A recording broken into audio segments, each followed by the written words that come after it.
nombre es José Adelso Castillo Natarén. La historia mía fue que iba para mi trabajo, hacíamos frijolar en ese tiempo en las cerros de Chalatenango. Entonces cuando me conducía a mi trabajo a hacer frijolar con mi papá, pues había un retén de soldados en las entradas de la base militar Sierpe. Entonces había un retén de soldados, entonces y pues me tomaron y me dijo: apartate por acá, tú vas a quedar reclutado, tú ya puedes entrar al ejército. Bueno, pues no había ninguna más preguntas de mí para ellos, porque pues ellos eran la ley. Pues si le decían: hacete aquí, vas a quedar reclutado, pues así era, ¿verdad? Entonces había un reclutamiento forzoso debido a la emergencia de la guerra, y alguien tenía que defender los intereses del pueblo, la patria y todo lo que había. Llegamos un 27 de julio del año 89. Se causaba alta de hecho siempre cada primero del mes. Entonces sí, yo recibí una instrucción de 3 meses completos de adiestramiento para ser un soldado.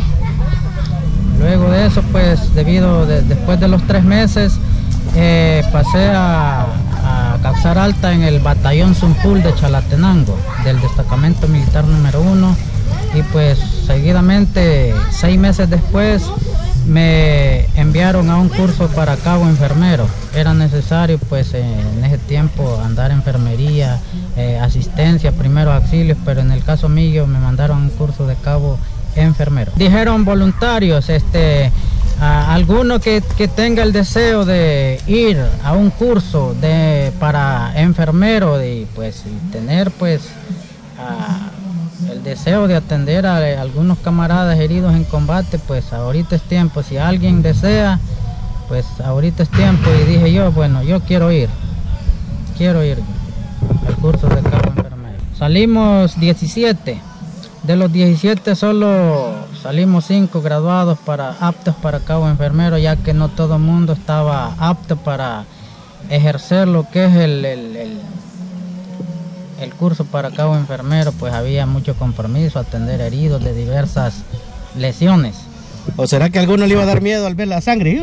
No. Sí, no, pues allá en los primeros días, en la primera semana, se vio psicológicamente que no todos estábamos aptos para ejercer lo que es el de enfermero en el combate.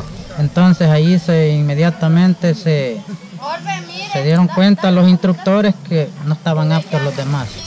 Lo básico era primeros auxilios, cómo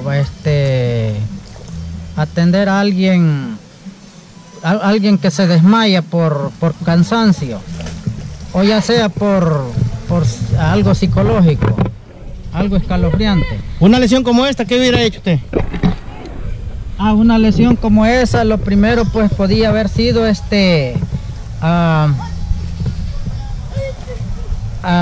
vendarla lo más mientras se llegaba a un hospital más cercano, atendido por alguien más experto, porque nosotros los enfermeros no estábamos aptos para algunos tipos de lesiones ordinarios. Nosotros teníamos que ver la prioridad de una lesión, ya sea cubriéndola con vendaje, mientras en ese tiempo, si estábamos fuera de la ciudad, pues se pedía un helicóptero para que el helicóptero llegara y lo retirara al herido.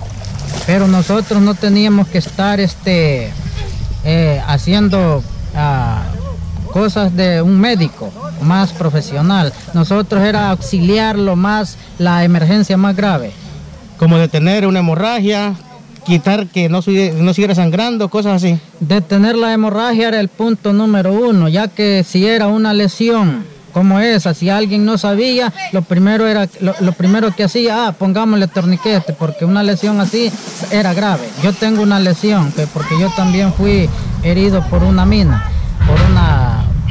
en el camino que estaba. Entonces cuando nos desplazábamos yo fui herido. Y una lesión, algo así, no cualquiera la podía atender, porque si era posible cualquiera, lo que hacía era poner torniquete, y el torniquete lo que hacía es perder el miembro después de la lesión. Eso no, habían lesiones que no era apto el torniquete, pero cuando no sabía alguien, no estaba preparado, lo que hacía, torniquete. El problema era la sangre, pues es exagerada, y se aflige cualquiera y ponía algo que podía dañar todo el miembro. En el caso de esa lesión era peligroso, y que alguien que no supiera, pongamos un torniquete, usted perdía su miembro después de la lesión. O sea que me quiere decir que el torniquete es como el último recurso para alguna... El último recurso en caso de una amputación que ya se ve en un hilo. En un hilo era la última solución. El torniquete no se aplicaba en una lesión que no está dañado totalmente el hueso. Incluso pues muchos perdieron sus miembros, ya que fueron heridos en combate, perdieron sus miembros debido a que los atendió cualquier inexperto de los camaradas que andábamos, porque a veces el enfermero estaba allá o andábamos escasos de enfermeros. Cualquiera se atrevía y decía, pongámosle esto, el miembro se perdía. Muchos perdieron sus miembros, que no fue necesario poner el torniquete. La primera experiencia fue en un cerro llamado El Anonal, al norte de Chalatenango.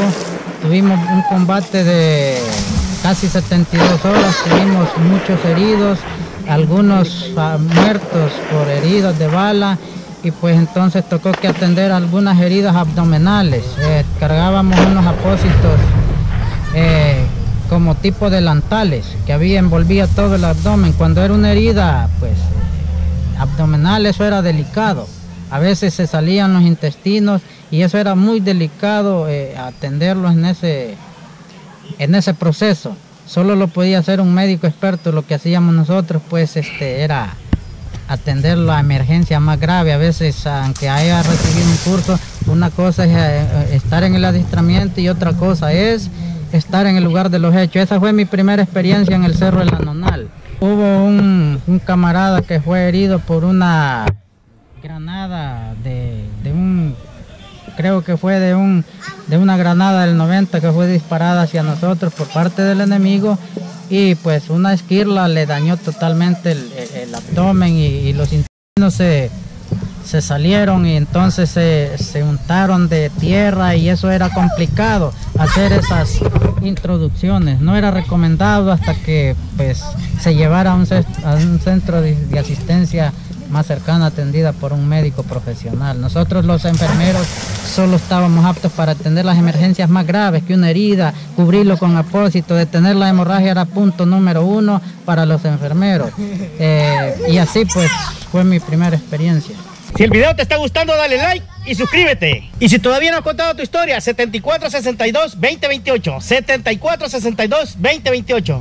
Pues para ser sincero, en ese momento pues estar bajo de un combate a balas y estar pues no libremente para atender una lesión como esas, era frustrante, preocupado, afligido, y a veces un montón de cuestiones encontradas. Muchas cosas encontradas que a veces no se hallan ni qué hacer, debido a que hay un ataque, hay balas que pasaban sobre de uno, estar atendiendo un herido, y más que fue bajo una llovizna, fue por la tarde, caía una llovizna, esto de las 5 de la tarde, estar bajo de una lluvia atendiendo un herido fue algo difícil de expresar, que cortado completamente. No era algo que decir, yo sé lo que voy a hacer. La misma preocupancia de que ser herido en el combate, bajo el combate, y a estar atendiendo heridos bajo una llovizna no era fácil para un enfermero. Antes, gracias a Dios, en ese momento, pues al menos los que yo atendí, algunos ahí andan todavía, otros se han perdido, pues no se sabe de ellos, pero algunos me dieron las gracias cuando ya después, en la posguerra, incluso después que ya se habían recuperado en una unidad de salud militar. Camarada, pero hay bastantes comentarios en algunos videos en donde dicen de que los enfermeros ni siquiera fusil andaban. O sea, a mí se me china la piel cuando cuentan eso, sabiendo de que era un soldado. Y no sé por qué quién que dice eso, yo siento que lo dice es una persona con una poca información que no vivió eso. Pues es falso lo que dicen algunos comentaristas allí. Los enfermeros andábamos todo el equipo necesario, solo lo que no andábamos eran municiones de apoyo de combate. Nos limitábamos a andar nuestro equipo de enfermería, apósitos, inyecciones, lo básico, pastillas incluso para el mal de orín, dipironas era lo más que se ocupaba en ese tiempo. Para el dolor eran las inyecciones que habían disponibles para nosotros los enfermeros. Eran dipironas, pastillas, incluso algunos frasquitos para el dolor de estómago, expectorantes en aquel tiempo conocidos. Si algunos enfermeros me está viendo, sabe de lo que estoy hablando. Apósitos abdominales, apósitos, incluso en la guerra se podían usar hasta cótex, por lo que ocupan cótex femeninos, podían ser usados como apósitos de una herida leve o si servía pues para cualquier herida, todo y cuando diera el cubrimiento a la lesión para detener la hemorragia. Me tocó atender una vez una amputación en el cerro Talzate, un cerro que está a la par de un cerro conocido por los camaradas de Chalatenango, el cerro Pandora. Era un cerro que temblaban los pies al pasar caminando por ahí porque de presto... Y ¿qué pasa entonces? ¿Qué pasa el enfermero? Allí me tocó atender una amputación en el año, allá por noviembre del año 90. Me tocó atender una amputación que pues ya no había remedio, pues la mina cortó un poco arriba de la bota, de la bota de calzado, y pues no había remedio que amputación porque podía morir el paciente de una hemorragia severa y no había remedio que torniquete. El torniquete se podía usar de cualquier forma. Un cordón de la misma ropa militar, podíamos sacar un cordón y eso servía como un torniquete. El torniquete es algo sencillo, se liaba después de la lesión 2 pulgadas máximo detrás de antes de la lesión, porque después de la lesión el miembro que queda si se muere, se pierde. Entonces, con el torniquete lo demás se muere. El torniquete después de ahí se muere. Si se pone muy arriba, también era un error para nosotros los enfermeros poner un torniquete. Y allí en ese cerro Talzate me tocó atender una lesión de una amputación. Pues es algo que muchos lo sabemos, que eso fue una guerra civil en donde entre hermanos nos asesinábamos unos a otros, y ahora la incógnita es, ahora hay una como asociación en lo que es veteranos, como excombatientes, como veteranos militares, andamos unidos.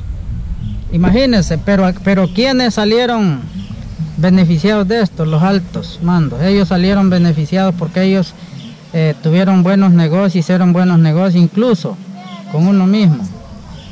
Eso fue lo que pasó de esta guerra, que para unos fue benéfico y para otros fue lo peor. Quizás le hubiera pedido un estudio de una profesión para sobrevivir después de la posguerra, ya que en la posguerra pues a unos les dieron alguna compensación, a otros no. Eso no fue parejo. Pero si a mí hubiera sido, yo le hubiera pedido una profesión de un estudio para sobrevivir, ya que salimos como entramos, como quien dice, ustedes ya no los necesitamos, váyanse. Así fue. Pero si en mi caso hubiera pedido un estudio de cómo hacer mi vida, ya sea de algo profesional, por ejemplo, algo como para sobrevivir, un estudio de un taller, cualquier cosa hubiera sido buena que nos hubieran dado a todos. Un electricista, una zapatería, cualquier cosa hubiera sido buena, pero que nos hubieran profesionalizado, no solo decirme, vete, yo ya no te necesito. Eso fue lo que nos pasó a todos los veteranos de guerra, tanto al FMLN como a nosotros de del ejército. Saludos a mi sargento Cardona, que se encuentra en Los Ángeles, California, un gran camarada. Saludos a los que están aquí, también a mi sargento Funes, Escorpión, Sixto Hueso, también allá a mi sargento Austin en Nueva York. Y pues aquí estamos, camaradas, hay muchos más, pero ahí nos quedamos con esos saludos. Fueron camaradas que anduvimos a la par y ellos dan fe de lo que yo estoy diciendo en este momento. Que se animen a contar la verdad, pero no mentira. Porque en esto puede alguien venir solo a hablar y hablar y hablar. Hablar no cuesta nada. Una cosa es la realidad y otra cosa es mentir. Si alguno tiene el deseo, camaradas que me están viendo, de contar su historia, aquí está el canal de Toisho Morocho y suscríbanse, porque por eso es que se da a conocer la verdad de nosotros, los veteranos de guerra. Si alguno tiene una historia, llámelos, cuénteles y cuenten la realidad que se vivió. Hay diferente una con la otra, pero la misma cosa es. Así que ahí estamos, hemos finalizado esta bonita historia con mi amigo, mi camarada, mi brother. Gracias, te agradezco, ahí estamos, saluditos.